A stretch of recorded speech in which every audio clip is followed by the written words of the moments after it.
के दूसरे रतन ने इस दुनिया को टाटा कह दिया।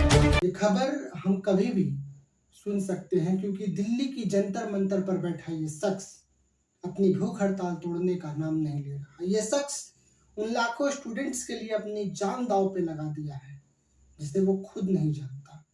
ये शख्स जिस पर कभी 3 इडियट फिल्म बना, वो शख्स आज भूख हड़ताल पर बैठा हुआ और पिछले 15 दिनों से ये शख्स भूख हड़ताल पर बैठा है। लेकिन कौन है ये शख्स जिसका नाम सोनम वांगचुक है और क्यों मैं इसे देश का दूसरा रतन टाटा कह रहा हूँ?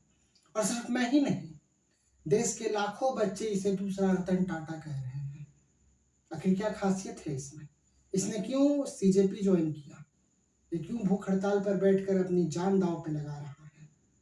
आखिर क्या मकसद है इसका?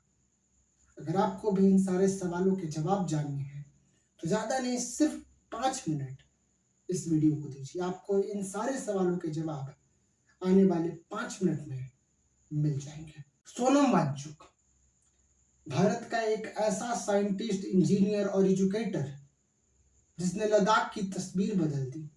इन्होंने लद्दाख में ऐसे ऐसे काम किए, वहां की शिक्षा व्यवस्था को सुधारने के लिए एक ऐसा कदम उठाया जहां सबको चौंका के रख दिया।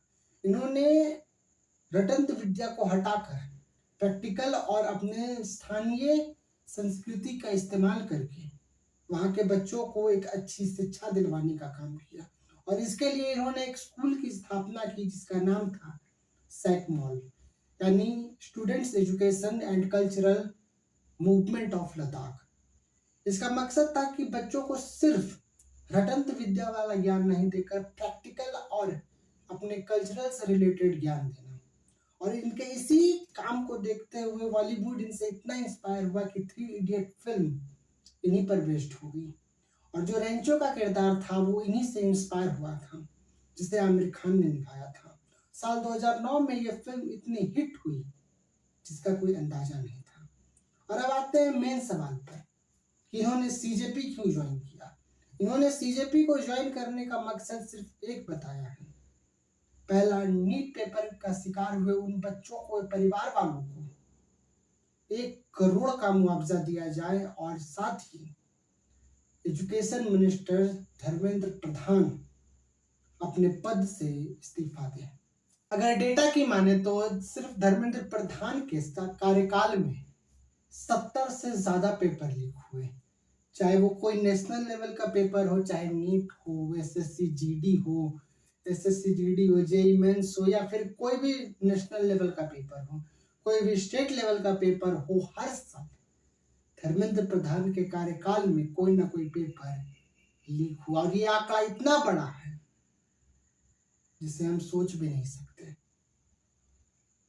एक पेपर तो आपसे संभल नहीं रहा महोदय, आप कैसे बोलते हैं कि आप भारत को विश्व गुरु बना रहे हैं? अगर आप सच में भारत को विश्व गुरु बना रहे हैं तो कैसे बना रहे हैं? थोड़ा हम जनता को भी बताइएगा। हम जनता अनपढ़ आदमी है, समझ में नहीं आता जनाब। अगर आप लोगों में से किसी के पास इसका जवाब हो तो कमेंट में जरूर बताइएगा। कमेंट बॉक्स खुला हुआ है। और ये वीडियो हर उस आदमी के पास शेयर कीजिएगा, हर उस व्यक्ति के पास शेयर कीजिएगा जो सच में सोनम वांगचुक को आज देश का दूसरा रतन टाटा समझता है। तब तक के लिए जय हिंद, मिलते हैं अगली वीडियो में।